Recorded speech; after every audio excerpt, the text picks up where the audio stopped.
ঢাকার ধামরাই উপজেলার যাদবপুর ইউনিয়নে ৬০টা গ্রামে দাঁড়িয়ে আছে এক বিস্ময়কর প্রাকৃতিক ঐতিহ্য ৬০টা বটগাছ। শতাব্দী ধরে সময়ের সাক্ষী হয়ে থাকা এই বিশাল বটগাছ শুধু একটি বৃক্ষ নয়, বরং ইতিহাস, লোককথা, ধর্মীয় বিশ্বাস এবং গ্রামীণ সাংস্কৃতিক এক অনন্য স্মারক। স্থানীয়দের মতে গাছটির বয়স প্রায় ৫০০ বছর। ইতিহাসের শিকড়ে ৫০০ বছরের গল্প।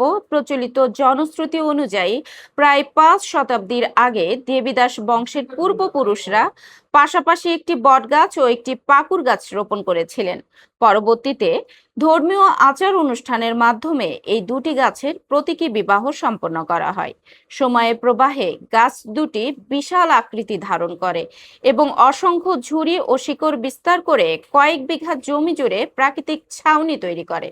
স্থানীয়দের কেউ কেউ বিশ্বাস করেন গাছটির সঙ্গে কোনো সাধক বা আধ্যাত্মিক ব্যক্তির স্মৃতি জড়িয়ে আছে, আবার অনেকে এটিকে অলৌকিক শক্তির প্রতীক হিসেবেও মনে করেন।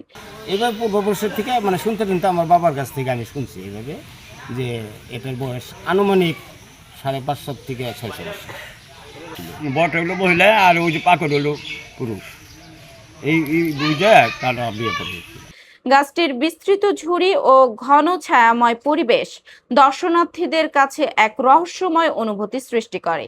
ছোট্ট বনভূমির মতো এক মহিরু বটগাছটির ডালপালা ও বায়বীয় শিকড় এতটাই বিস্তৃত যে দূর থেকে এটি একটি ছোট বনভূমির মতো মনে হয়। শত শত ঝুড়ি মাটিতে নেমে নতুন কাণ্ডে রূপ নিয়েছে, যা প্রকৃতির নিজস্ব স্থাপত্যকলার এক বিস্ময়কর নিদর্শন। প্রকৃতিপ্রেমী গবেষক ও আলোকচিত্রীদের কাছে এটি একটি আকর্ষণীয় গন্তব্যে পরিণত হয়েছে। দেশের অন্যতম প্রাচীন এই ঐতিহ্যবাহী বটগাছ এখনো প্রয়োজনীয় সরকারি সংরক্ষণ ও পরিচর্যা থেকে বঞ্চিত।